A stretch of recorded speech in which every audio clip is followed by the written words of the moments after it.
Okay, let's try to solve this.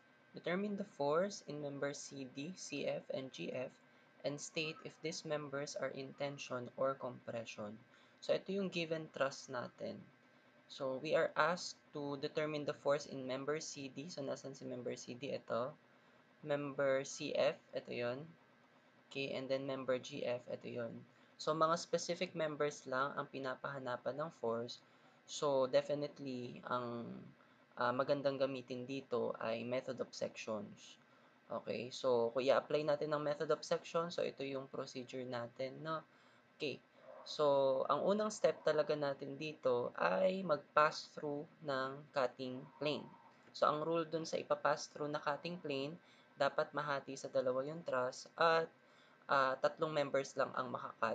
So, saan ba natin dapat i-pass through yung cutting plane? So, dito obviously, since yung members na pinapahanapan ng force ay ito, si CD, si CF at GF, so obviously, ito yung cutting plane niya.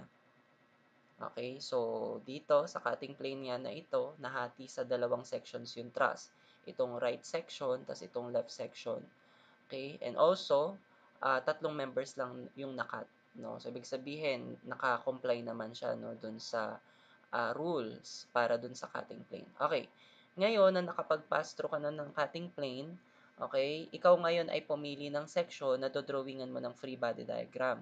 Pwede mong piliin itong right section, pwede mo ring piliin itong left section. So, kahit alin pwede mong piliin, no?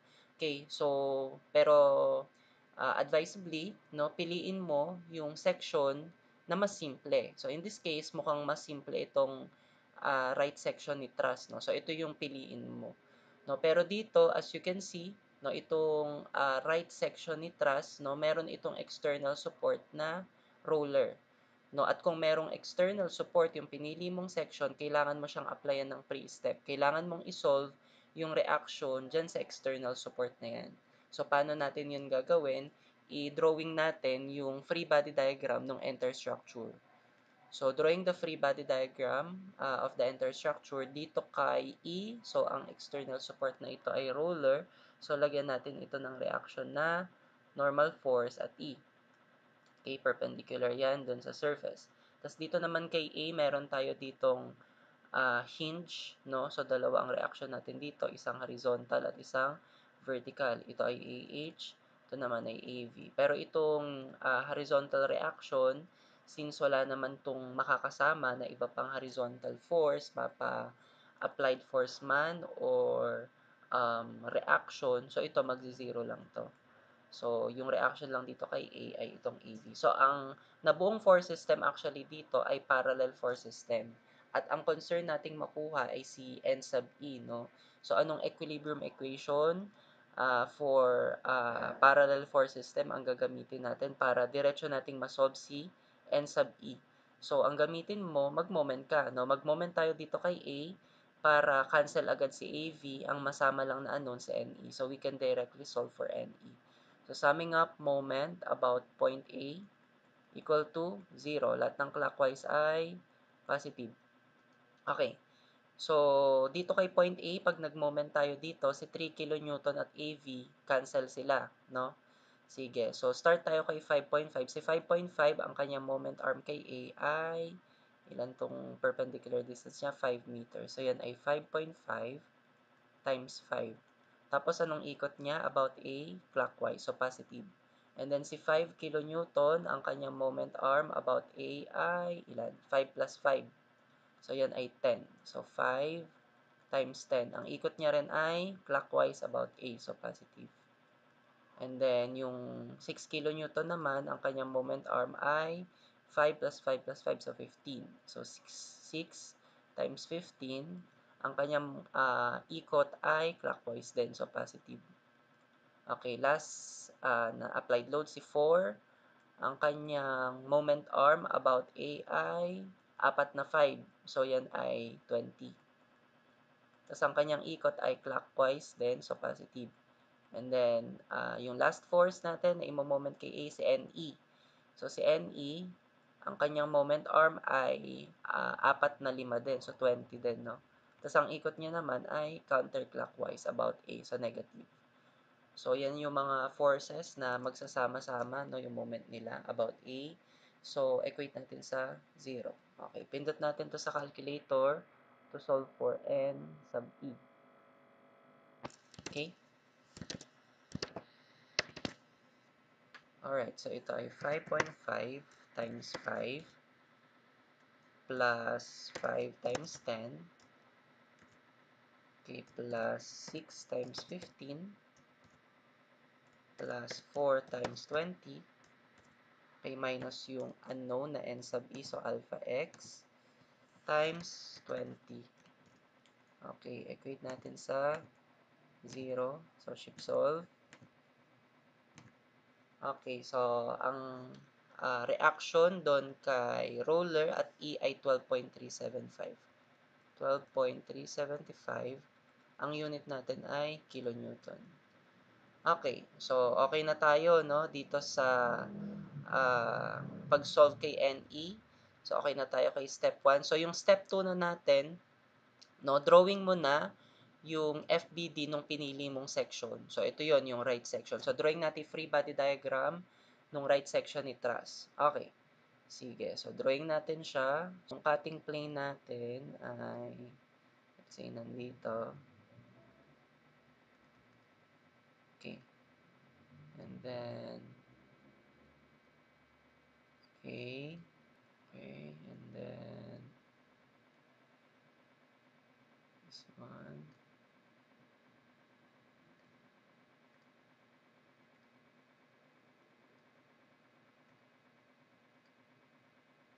Okay, tapos,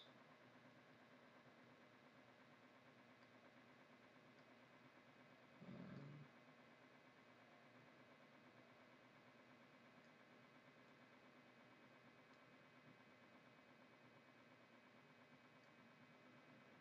Sige.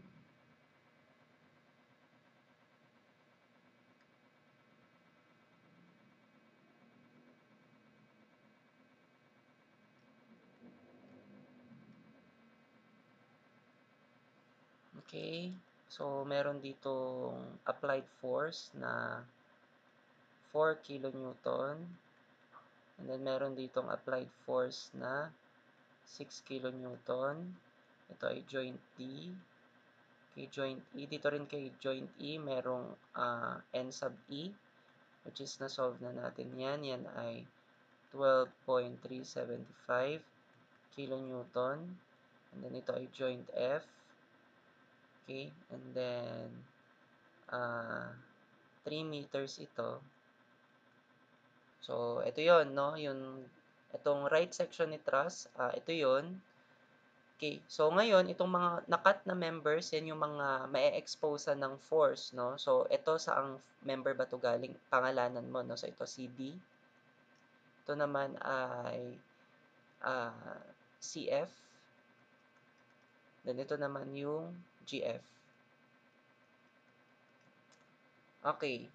So, assignan mo ngayon ng direction yung force dun sa mga members na nakat. Okay, so para ma-assignan mo sila ng direction, i-analyze mo yung equilibrium. Dapat lahat ng forces dito, it will be balanse horizontally, vertically, and even sa moment, no, nung mga force. Okay, so kung i-analyze mo siya horizontally, no, itong tatlong forces na to, may horizontal component sila. So, hindi rin tayo sigurado, no, kung sino sa kanila pakanan at pakaliwa. Vertically naman, itong CF at GF, meron sila parehong vertical component. So, di natin alam kung sino yung pataas at pababa sa kanila, no. So, ang natitira na lang na pwede natin gamitin pang-analyze is yung moment, no. So, analyze mo siya sa moment. Isip ka ng point na, let's say, dalawa yung unknown, no, na dadaan doon. So, ang obvious na point na dalawang force yung unknown na dadaan is itong point F. So, dito kay point F, pag nag-moment ka dito, cancel si CF at saka si GF. No, pati nga si 6 kilonewton, no, since dadaan siya kay F. So, kapag nag-moment ka dito kay F, ang may moment lang ay si 4 kilonewton, si NE at saka si CD. Ngayon ganito, i-analyze mo, no, itong NE, no, ang magiging moment niya dito kay F ay counterclockwise. Tama? Ito namang si 4 kilonewton, ang magiging moment niya kay F ay clockwise. Okay, ngayon ganito, sino ba yung mas malaki yung moment sa kanila? Si NE ba o si 4? So, mas malaki yung magiging moment ni NE. Diba? Kasi mas malaki yung value ni NE, tapos same lang naman sila ng magiging moment arm. So, ibig sabihin, ano yung ikot ni NE? Counterclockwise. So, dapat ang maging ikot ni CD, okay, ay opposite nung counterclockwise. Dapat tulungan ni CD si 4 kilonewton, no, para maging balancing nga yung moment ng mga forces na to, no, about F. So, si CD dapat ang direksyon niya ay pakanan. Okay, para ang maging ikot niya kay F ay clockwise. Okay? So, from here, pag bumalik ka sa pag-analyze horizontally, ganun pa rin, dalawa yung forces na may horizontal component, di natin alam pa kanan pa kaliwa. Vertically, ganun din, dalawa pa rin yung unknown.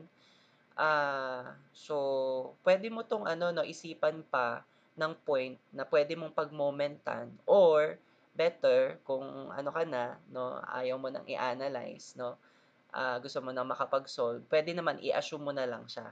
Okay, gano'n na lang siguro yung gawin natin ngayon, no? I-assume na lang natin yung direction ni CF, at saka ni GF, no? So, si CF, let's just assume na siya ay pataas, tsaka si GF, assume ko na lang din na siya ay pataas. Okay, mako-confirm naman natin mamaya kung tama yung in-assume natin, no? Kung positive yung lumabas. Kung negative, ibig sabihin mali yung in-assume natin. Okay, ngayon, itong CF at saka GF, mga naka-incline sila ha. So, lagyan mo sila ng either angle or slope triangle. So, dito mas maganda slope triangle na lang, no? So, unahin natin si CF. So, ito si CF. So, tingnan mo ano ba yung inclination ni CF. So, si CF, yung kanyang rise at run, no? Ito yung pa-horizontal niya. This will be its run. Tapos ito yung pa-vertical. So, this will be its rise. No? Yung run yung horizontal, yung rise yung vertical. So, ano ba yung pa-vertical na distance niya? Yung vertical distance niya is 3 meters. So, yun yung rise niya. And then, yung horizontal distance niya ay 5. So, yan yung kanyang run. Okay? So, lagay natin dito yung slope triangle natin. No? Ibang kulay. Okay. So, ang CF natin, ang kanyang rise ay 3. Ang kanyang run ay 5. Okay, ngayon, ganun din si GF. So, alamin natin yung inclination ni GF. So, ito si GF. Okay, ang kanyang horizontal ay ito, ang kanyang vertical ay ito. So, yung slope triangle niya, ang rise niya ay 2. Ito yon. Tapos yung run niya, 5 din. Okay, lagay natin yan dito. Okay, lang. So, ang kanyang rise ay 2. Ang kanyang run ay 5. Okay? Sige. So, lagay na rin siguro natin yung ano, no, mga hypotenuse ng slope triangles natin. So, ito, square root ng 5 square plus 3 square. Ilan yan? Square root ng 5 square plus 3 square. Yan ay square root ng 34. Then, ito namang sa isa, okay, square root ng 5 square plus 2 square. Ano na lang, no? 20, square root ng 29. Okay, so ito ay square root ng 29. Okay. So, mula dito, kumpletuhin pa natin yung free body diagram. Lagi ko lang yung iba pang dimensions. No? Ito, 5 meters. Okay, sige. Mula dito, sa force system na to, or free body diagram na to, ang nabuong force system ay non-concurrent force system. Okay, so ang next na gagawin mo na talaga ngayon, isolve mo yung unknown forces. So, paano mo siya isosolve? Gamitin mo tong tatlong equilibrium equations, no? This is for non-concurrent force system. So, kapag nag-summation ka ng forces horizontal, wala kang diretsyong makukuha dahil tatlo yung unknown na horizontal. No, kapag nag-summation ka ng forces vertical, wala ka ring diretsyong makukuha kasi dalawa rin yung unknown, no? Kasi si CFGF may vertical component. So, wala ka ng option or ibang choice, no? Mag-summation ka na ng moment. So kapag nag-summation ka ng moment, saan ka ba dapat mag-moment? Sa point na merong dalawang unknown forces. So obviously, kanina na-analyze na natin to. Dito kay point F, no, dalawa yung unknown. So diyan ka mag-moment. Okay, so kapag nag-moment tayo kay F, cancel agad si CF at saka si GF, pati nga si 6 kN kasi dadaan siya kay F. O, gawin na natin. So summing up, moment about point F equal to 0, lahat ng clockwise ay positive. Okay. So, unahin nating i-moment si ano na lang muna, no? Si NE. So, si NE, okay, ang kanyang moment arm about point F ay, ano yung kanyang moment arm? Okay, kanyang moment arm ay, okay, extend mo line of action ni NE. Ang kanyang moment arm about F ay ito. No? So, ano tong distance na to? Yan ay 5 meters. Okay, so NE times 5. Tapos si 4 kN, same din yung kanyang magiging moment arm na extend mo line of action. Ito din yung moment arm niya about F. So, 4 times 5 din. By the way, ang ikot pala ni NE about F ay counterclockwise. So, negative ito. Si 4 kN, ang ikot niya kay F ay clockwise. So, ito ay positive. O, ngayon, si CD. Si CD, ano ang kanyang moment arm? Ang kanyang moment arm ay itong perpendicular distance na to about F. So, yan ay 3 meters. Okay, tapos anong ikot ni CD about F clockwise? So, ito ay positive. Okay, yung tatlo lang na yan, yung may moment kay F. No? So, equate mo na to sa 0. Si NE, take note, ito ay 12.375 kilonewton. So, we can now solve for CD. Okay? So, pindot natin sa calcu.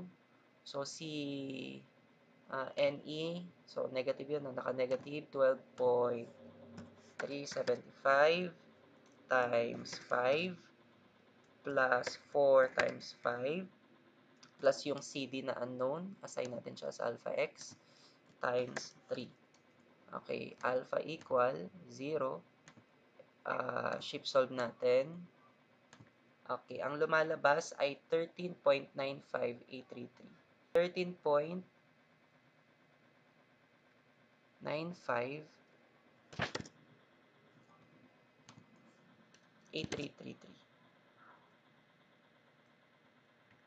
Okay, ang unit natin dito ay kilonewton. So, si CD, ang action ni CD ay compression. So, indicate mo yun na kung tension or compression. So, siya ay pushing towards the joint. So, siya ay compression. Okay, you can now box this.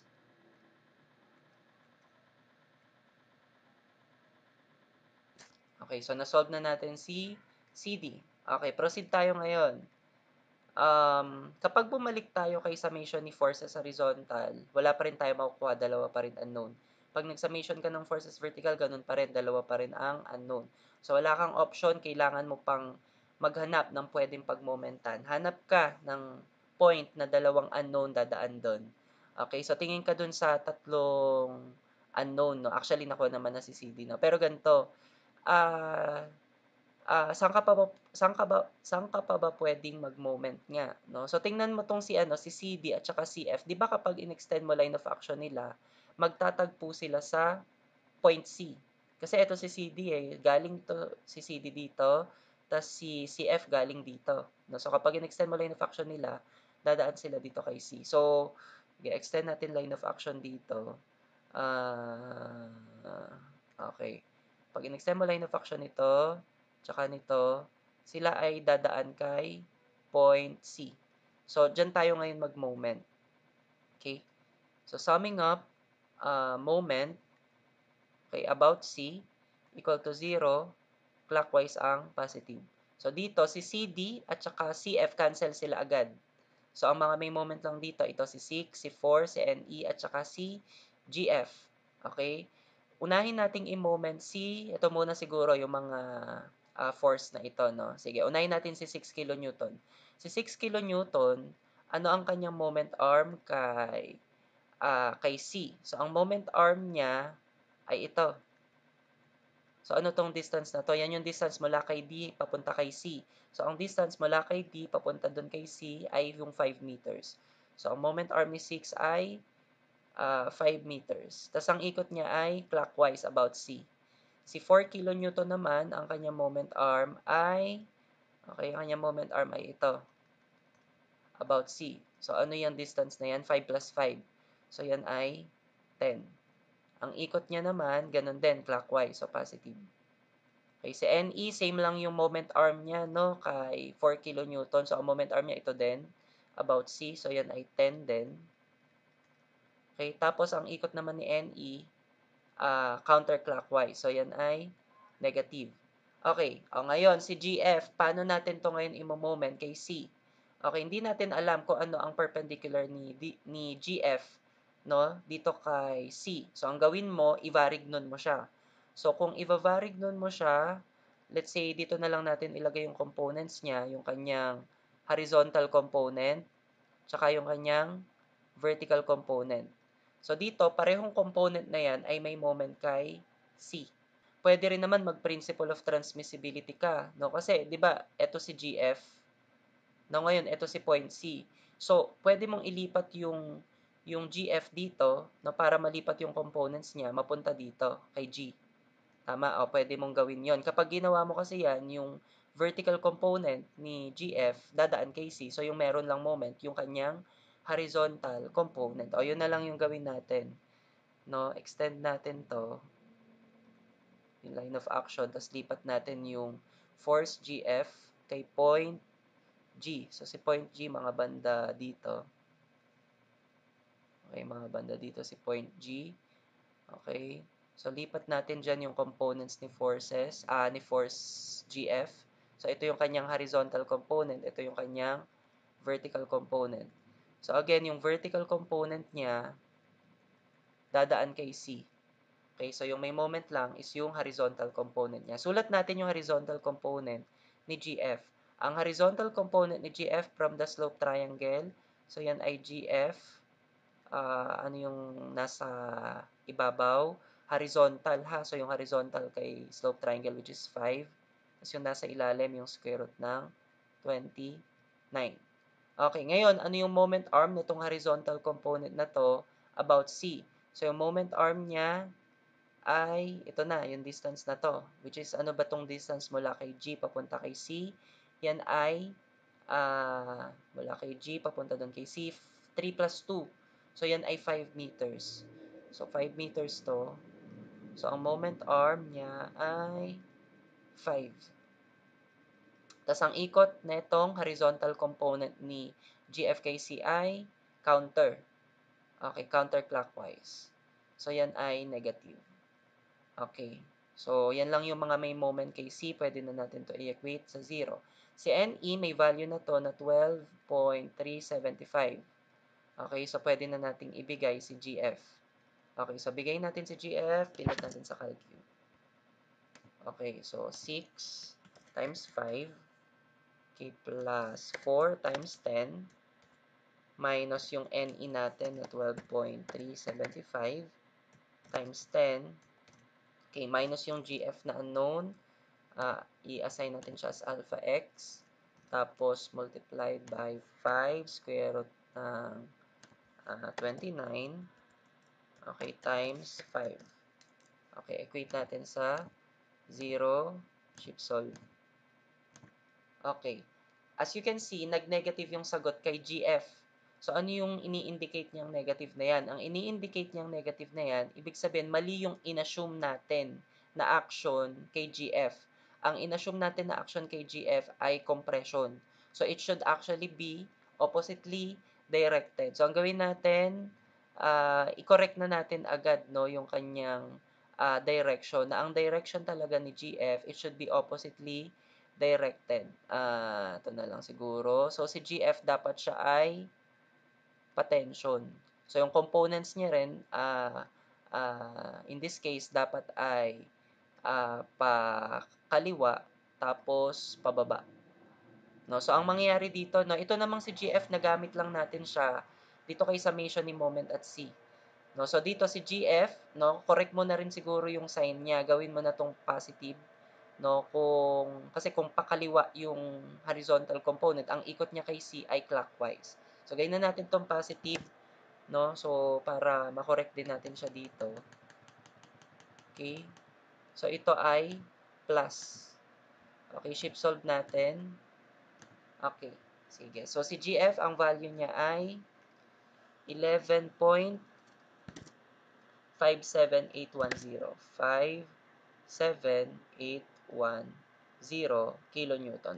At ang action ni GF, it should be tension. Okay, so box mo na to.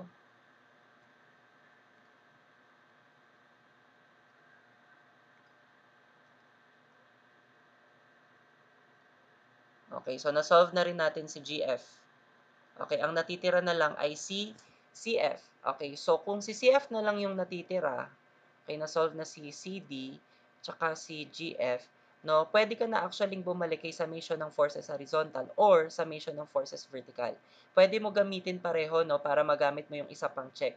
But in this case, siguro mag-summation mo na lang muna tayo ng forces horizontal, no, para okay, tatlo lang yung force na magsama-sama. Sa aming ang forces horizontal, lahat ng pakanan, positive.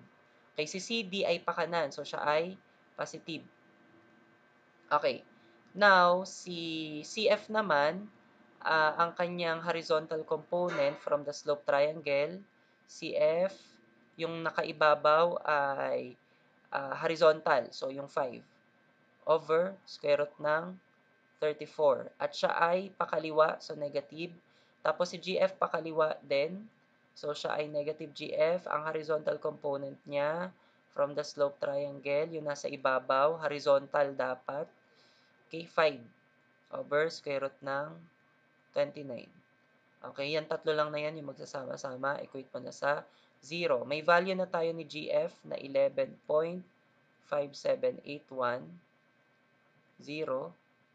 Okay, may value na rin tayo ni CD na 13.95833. Okay, so ang unknown dito si CF, pwede na nating maibigay si CF. Okay, so si CF, okay, pindot muna natin. Ang CD ay 13.95833. Okay, minus yung CF, yun yung unknown, assign was alpha x. Okay, tapos times 5 over square root ng 34. Okay, minus yung GF natin, 11.5781 times okay, 5 over square root ng 29. Okay, alpha equal 0. Okay, shift solve natin. Ang lalabas na CF ay 3.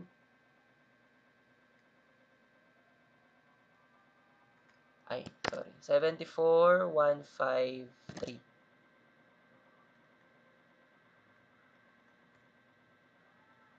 kilonewton. Okay. So, si CF ay 3.74153 kilonewton. At positive ang lumabas, ibig sabihin tama ang inassign natin na action kay CF. Siya ay pa-pull away from the joint. So, siya ay tension. Okay, so box mo na to. Again, pwede mong gamitin si summation ng forces vertical para makuha din si CF. Dapat same lang ang lalabas. Okay, so mula dito na ibigay na natin yung force dun sa tatlong members. Okay, that's it.